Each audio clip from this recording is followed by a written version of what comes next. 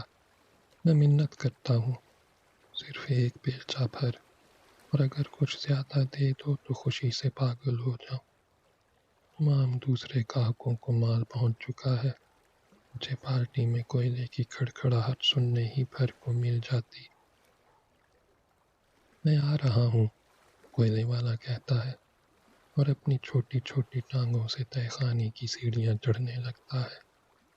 لیکن اتنے میں اس کی بیوی اس کے برابر پہنچ جاتی ہے، اس کا شانہ پکڑ کر کھینچتی ہے اور کہتی ہے، نہیں ٹھہرو تمہارا وہم نہیں جاتا تو میں خود جا کر دیکھ لیتی ہوں۔ رات کس بری طرح کھانس رہے تھے، اس کا تو خیال کرو۔ گاہک کا وہم بھی ہو جائے تو بیوی بچوں کو پھول بھال کر اپنے پھیپھڑے پھینٹ چڑھانے پر تل جاتے ہو۔ میں جا کر دیکھتی ہوں، تو اسے بتا ضرور دینا کہ ہمارے پاس کون کون سا کوئلہ موجود ہے۔ میں یہیں سے پکار پکار کر کام بولتا جاؤں گا۔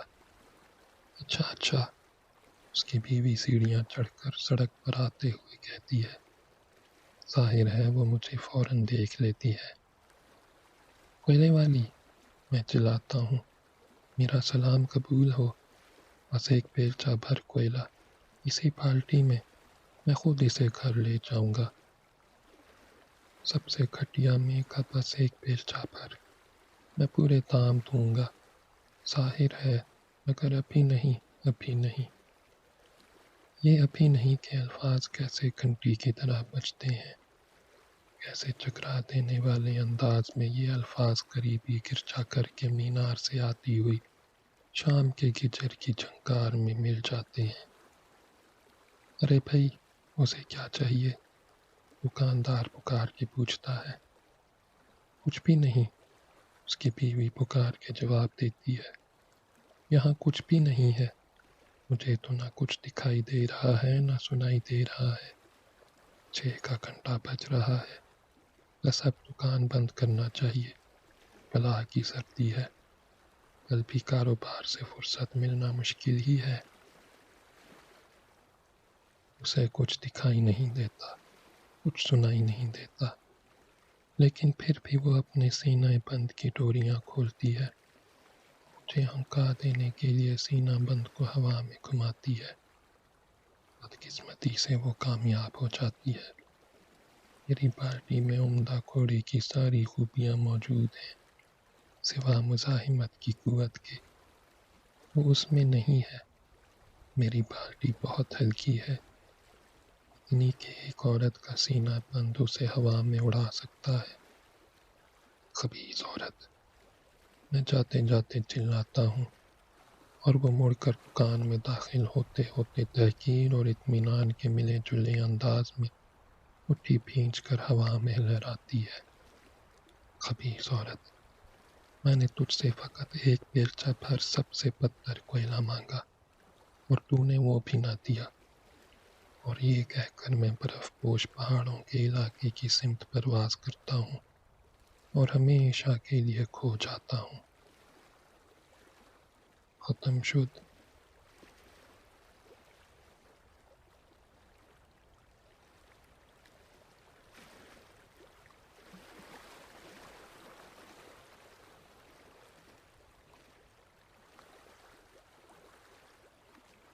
اسواں افسانہ، ایک عام خلفشار۔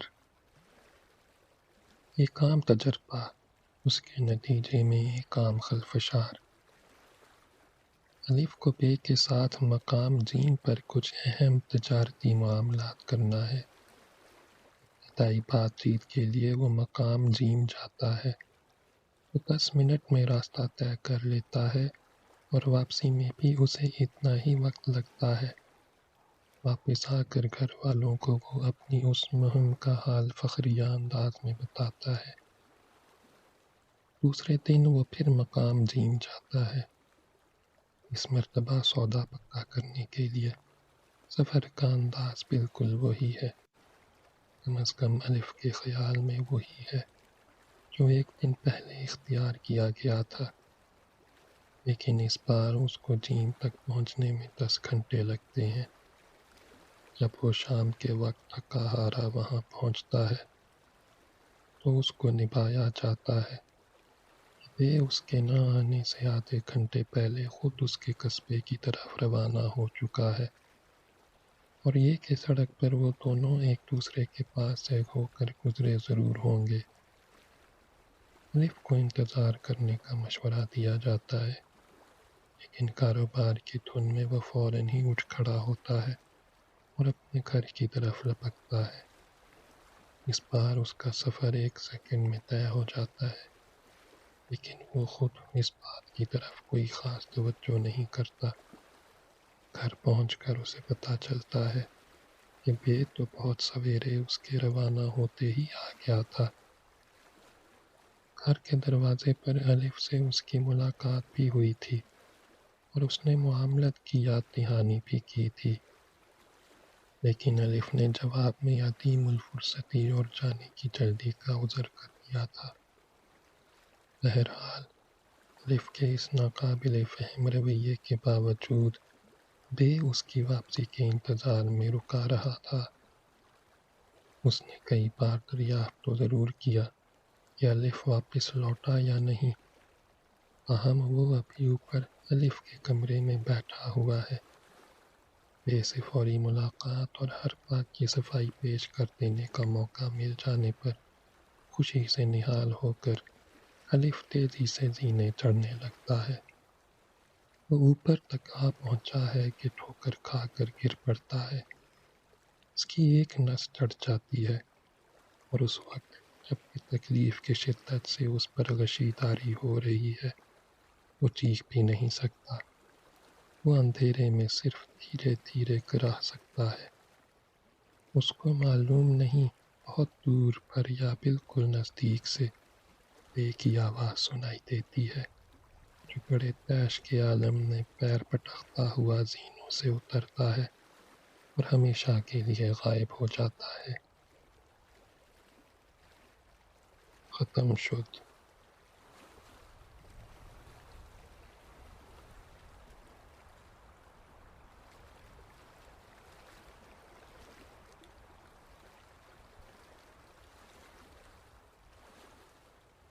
11واں افسانہ، ایک چھوٹی سی کہانی۔ افسوس، چوہے نے کہا، دنیا روز بروز چھوٹی ہوتی جا رہی ہے۔ شروع میں تو یہ اتنی بڑی تھی کہ مجھے خوف آتا تھا۔ میں بھاگتا رہا، اور جب آخر کار مجھ کو دور پر داہنے بائیں دیواریں دکھائی دینے لگیں تو میں بہت خوش ہوا تھا، لیکن یہ لمبی دیواریں اس قدر تیزی سے تنگ ہوئی ہیں کہ سرکتے سرکتے اب میں آخری کوٹڑی میں آ پہنچا ہوں، اور اس کوٹڑی کے اس سرے پر چوہے دان لگا ہوا ہے جس میں مجھ کو داخل ہونا ہی پڑے گا۔ تم کو صرف اپنا رخ بدل دینا ہے، بلی نے کہا اور اسے کھا گئی۔ ختم شد۔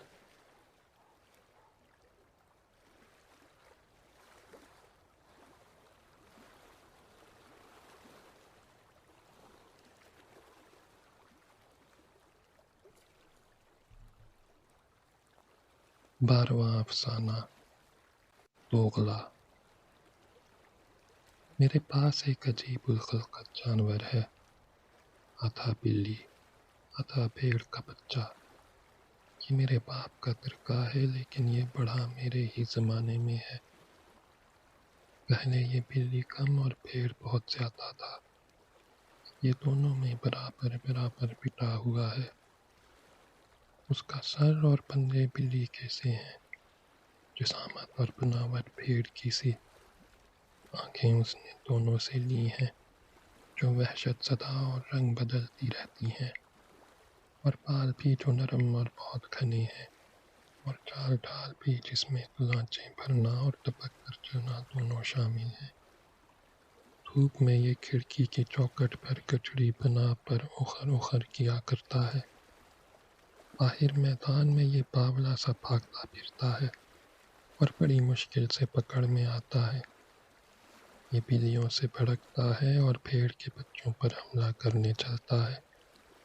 چاندنی راتوں میں اسے کھپریلوں پر گھومنا بہت پسند ہے۔ بلی کی بولی نہیں بول پاتا اور چوہوں سے گھن کھاتا ہے۔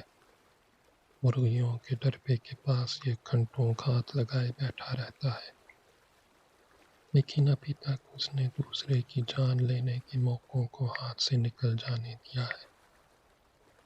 میں اس کو دودھ دیتا ہوں۔ یہ غذا اسے سب سے زیادہ راس معلوم ہوتی ہے۔ اپنے درندوں کے سے دانتوں کے درمیان سے دودھ کے لمبے لمبے گھونٹ بھرتا ہے۔ قدرتی بات ہے کہ یہ بچوں کے لیے بڑے تماشے کی چیز ہے۔ اتوار کی صبح کا وقت ان ملاقاتیوں کے لیے مخصوص ہے۔ میں اس ننھے جانور کو اپنے گھٹنوں پر لے کر بیٹھ جاتا ہوں اور پڑوس کے سارے بچے مجھے گھیر لیتے ہیں۔ پھر عجیب ترین سوال پوچھے جاتے ہیں جن کا کوئی بھی انسان جواب نہیں دے سکتا۔ ایسا جانور صرف ایک ہی کیوں ہے؟ یہ جانور دنیا بھر میں میرے ہی پاس کیوں ہے؟ کسی اور کے پاس کیوں نہیں ہے؟ کیا ایسا کوئی جانور اس سے پہلے بھی کبھی ہوا ہے؟ اور اگر یہ مر گیا تو کیا ہوگا؟ اکیلے اس کا دل تو نہیں گھبراتا؟ اس کے بچے کیوں نہیں ہیں؟ یہ کیا کہلاتا ہے؟ وغیرہ۔ میں کبھی جواب دینے کی تکلیف نہیں کرتا، بلکہ کوئی مزید وضاحت کیے بغیر اپنے مال کی نمائش پر اکتفا کرتا ہوں۔ کبھی کبھی بچے اپنے ساتھ بلیاں لے آتے ہیں۔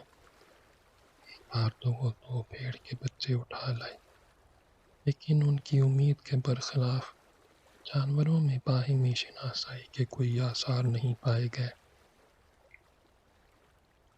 چپ چاپ ایک دوسرے کو حیوانی آنکھوں سے دیکھتے رہے، اور ظاہراً انہوں نے ایک دوسرے کے وجود کو ایک خدا ساز حقیقت کی طرح تسلیم کر لیا۔ میرے گھٹنوں پر بیٹھ کر اس جانور کو نہ ڈر لگتا ہے اور نہ کسی کے پیچھے دوڑنے کی ہوس ہوتی ہے۔ سب سے زیادہ مزہ اس کو مجھ سے چمٹنے ہی میں آتا ہے۔ یہ ہمارے گھرانے کا، جس نے اس کی پرورش کی ہے، وفادار ہے، لیکن یہ کسی خاص وابستگی کی علامت نہیں، بلکہ یہ ایک ایسے جانور کی سچی جبلت ہے جس کے سوتیلے رشتہ دار تو دنیا میں بہت ہیں، لیکن سگا شاید کوئی نہیں۔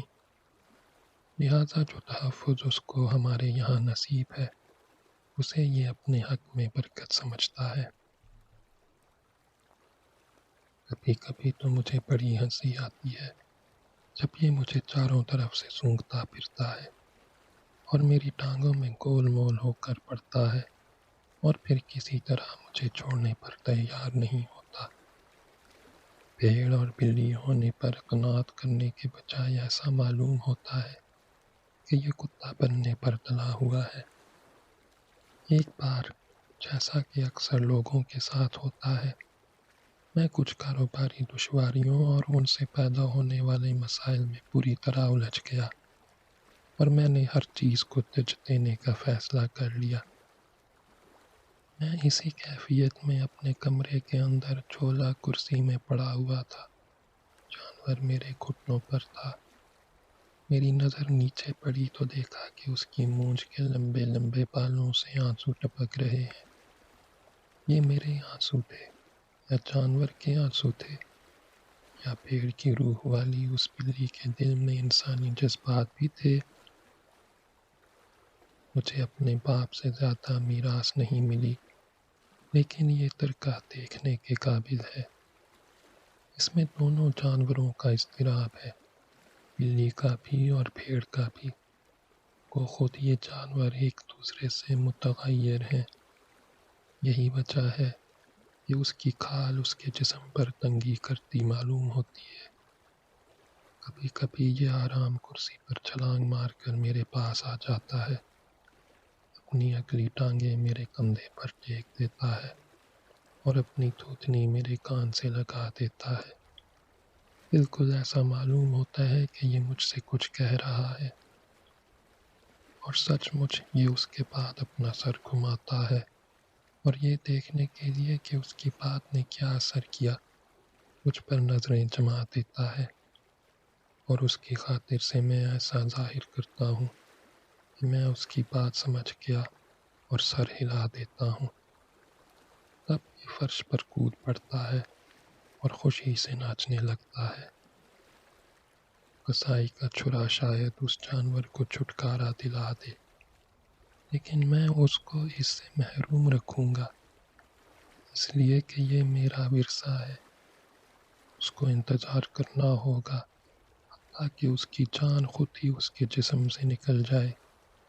حالانکہ یہ کبھی کبھی مجھ کو انسان کی سی ہوشیار آنکھ سے گھورنے لگتا ہے جو مجھے وہ کام کر ڈالنے کے لیے للکارتی ہے جس کے بارے میں ہم دونوں سوچ رہے ہیں۔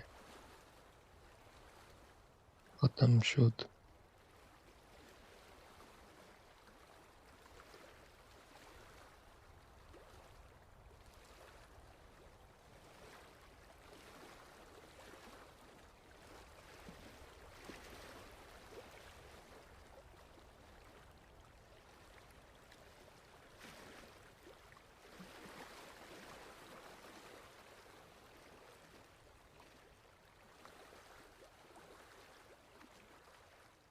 چودواں افسانہ، قصبے کا ڈاکٹر۔ میں بڑی الجھن میں تھا۔ 10 میل دور کے ایک گاؤں میں ایک بہت بیمار مریض میری راہ دیکھ رہا تھا۔ میرے اور اس کے درمیان کے تمام وسیع خلاؤں کا تیز برفانی طوفان نے پر کر رکھا تھا۔ میرے پاس ایک گھوڑا گاڑی تھی۔